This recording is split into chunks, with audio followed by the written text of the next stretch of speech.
आप देख रहे हैं इंडिया टाउन न्यूज, भारत की बात। नमस्कार, आप देख रहे हैं इंडिया टाउन न्यूज और मैं हूं आपके साथ दिवाकर और स्वागत है आपका हमारे खास कार्यक्रम नेशनल पॉलिटिक्स में। आइए आज के सेगमेंट में बात करते हैं झारखंड के गोड्डा से बीजेपी सांसद निशिकांत दुबे के उस बयान की जो सियासी गलियारों में लगातार चर्चा का विषय बना हुआ है। गुरुवार को बीजेपी सांसद ने लोकसभा में चिंता जाहिर करते हुए कहा कि मालदा, मुर्शिदाबाद, किशनगंज, अररिया और कटिहार को जल्द से जल्द केंद्र शासित प्रदेश बनाया जाए, नहीं तो हिंदू खाली हो जाएंगे। जिसके बाद उनके इस बयान पर संसद में पक्ष और विपक्ष के बीच हंगामा शुरू हो गया। आइए आज के इस खास रिपोर्ट में आपको इस पूरे खबर के बारे में विस्तार से बताते हैं। मोर्चा कांग्रेस वो इसके ऊपर जो है कोई भी एक्शन नहीं लिया जा रहा है। आज क्या हो रहा है, बांग्लादेश का घुसपैठ हमारे यहां लगातार बढ़ रहा है। जो आदिवासी महिलाएं हैं उनके साथ बांग्लादेशी घुसपैठिए शादी कर रही है। हिंदू और मुसलमान का सवाल नहीं है।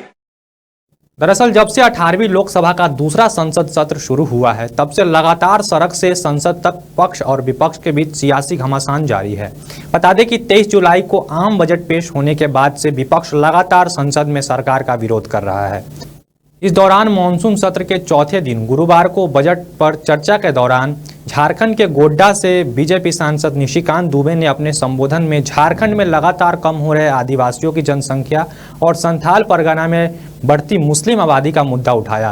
पॉपुलेशन बढ़ता है या वोटर बढ़ता है, हमारे यहाँ 123%। मैं जिस लोकसभा से आया उसकी एक विधानसभा मधुपुर में लगभग 267 बूथों पर 117% मुसलमानों की आबादी बढ़ गई।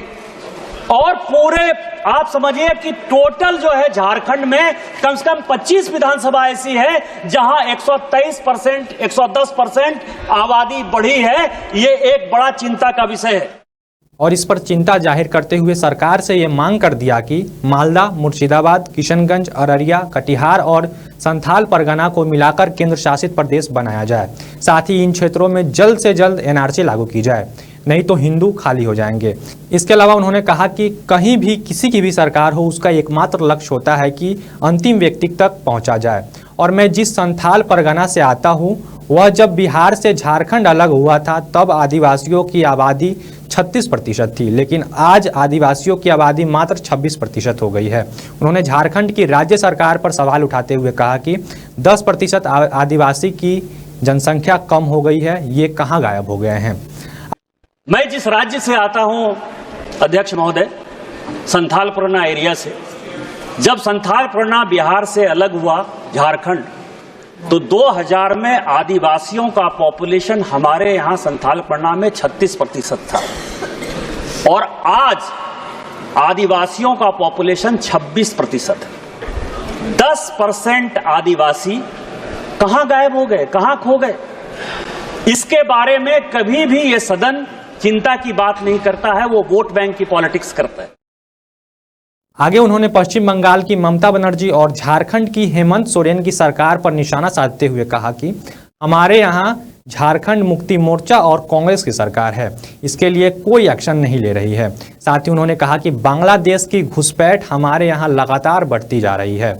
आदिवासी महिलाओं के साथ बांग्लादेशी घुसपैठिए शादी कर रहे हैं। निशिकांत दुबे ने झारखंड में लगातार बढ़ते मुसलमानों की आबादी पर भी सवाल उठाया। मेरा आपके माध्यम से स्पीकर महोदय आग्रह है कि पूरा मालदा, मुर्शिदाबाद, अररिया, किशनगंज, कटिहार और हमारे यहाँ साहबगंज और ये झारखंड हाईकोर्ट का अभी 22 जुलाई का ऑर्डर है जो ये कह रहा है कि मुसलमानों की आबादी दिन प्रतिदिन बढ़ रही है और वहां भारत सरकार को हस्तक्षेप करना चाहिए। यह जितना किशनगंज, अररिया, कटिहार, मालदा, मुर्शिदाबाद और पूरा संथाल परगना है, इसको यूनियन टेरिटरी बनाइए, नहीं तो हिंदू खाली हो जाएंगे।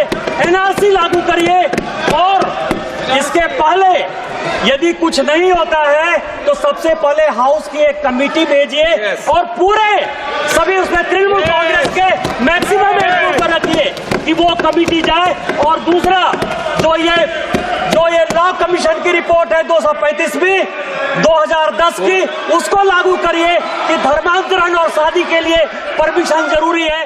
आपको बता दें कि संसद सत्र में इंडिया गठबंधन के नेता भी लगातार पूरी आक्रामकता से संसद में सरकार को घेर रहे हैं।